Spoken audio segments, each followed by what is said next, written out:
Welcome back, creators of the multiverse. I am Athena Amoeba, and we are tuning in to the power of your mind, the power that you can use to create your own universe. In today's video, I want to share a quick and easy practice that you can start using daily to bring manifestations into your life. Okay, so step one is a fun one. Step one is to daydream. Yes, you heard me, daydream. Do you remember being a kid and just daydreaming about flying on unicorns or meeting aliens and flying on spaceships? You didn't care how probable or realistic that was. You just daydreamed about whatever came to mind, about whatever you thought would be fun. Well, I'm giving you permission to do that all over again. Now you can choose to daydream about whatever you want, but I highly recommend staying away from topics that you already have a strong emotional attachment to or a strong emotional reaction to. Examples of this is a job that you really want that you're subconsciously feeling fearful that you're not going to get. Or maybe an ex-boyfriend or ex-girlfriend or ex-partner that you were with that you really want to get back. Obviously, this has a lot of strong emotions attached to it, especially a lot of strong emotions of lack. So I would recommend staying away from these topics for now as you're getting started. Start with something simple or something that you have no attachment to whatsoever. Here are some examples of some things that would be easier to start with. 1. Think about a nice, pleasant experience that you would like to have. Would you like to randomly bump into a celebrity? Would you like to randomly bump into your favorite author or actor or musician? Would you like to randomly find $5 on the street? Would you like to randomly get to pet a dog? Is there some small product or object that you would like to bring into your life? Whatever it is, just make sure that it has these 3 qualities. 1. It seems easy and obtainable to you. It doesn't seem like something outrageous or something impossible. But instead, it feels like something that, oh, of course that could happen to me. Of course I could get that. So that's criteria number 1 for what you're going to be focusing on in this daydream practice. Criteria number 2, it makes you feel good when you think about it.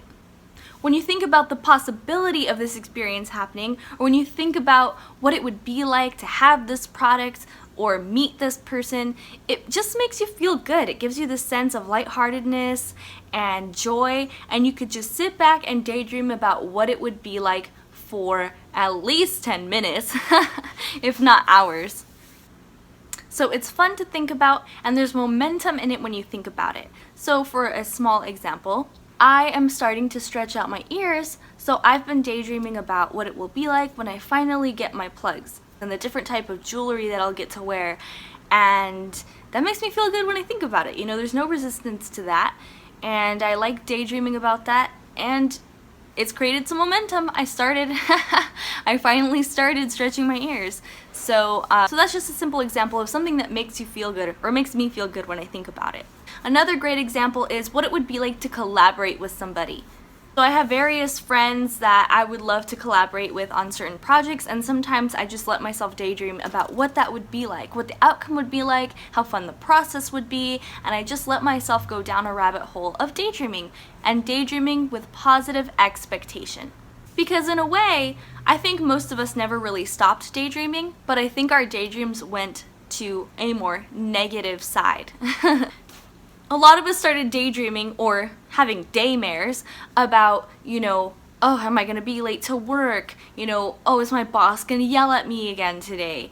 Oh, what the horrors of traffic are going to be like. As we get older, the daydreams that we have become total bummers, honestly. So how can we tune into that spirit that we had when we were kids and allow our daydreams to be fun, to be free, and to help us escape from all the day-to-day stuff that we get bogged down in?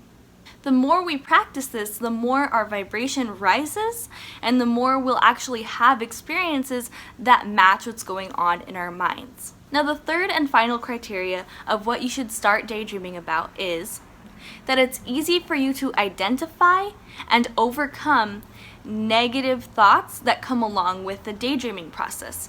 So, for example, when I first started thinking about stretching my ears and daydreaming about that and what it would be like to finally have that, because I've been wanting it for years, I thought about the jewelry, I thought about the fun aspects, I thought about how I'll like seeing it when I look in the mirror.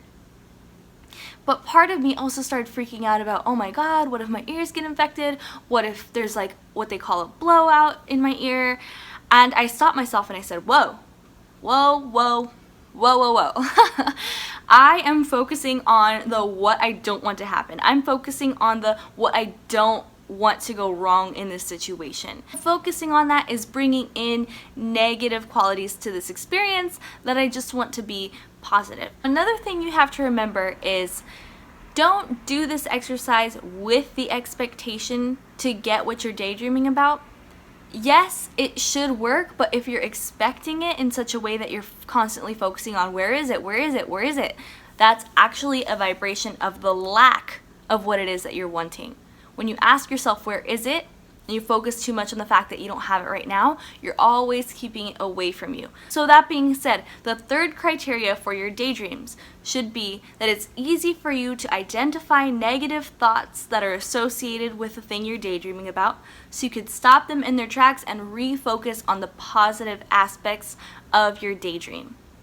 This exercise should not only help you be able to start manifesting stuff in your life, but also to change the way that you think by helping you catch yourself when you're being negative. By focusing on something that you feel relatively emotionally neutral on, you can more easily catch yourself when you're starting to think negative thoughts, which is also a pattern. So that is a short, simple exercise you can do daily to start manifesting things in your life. Until next time, much love. Get out there and let yourself daydream.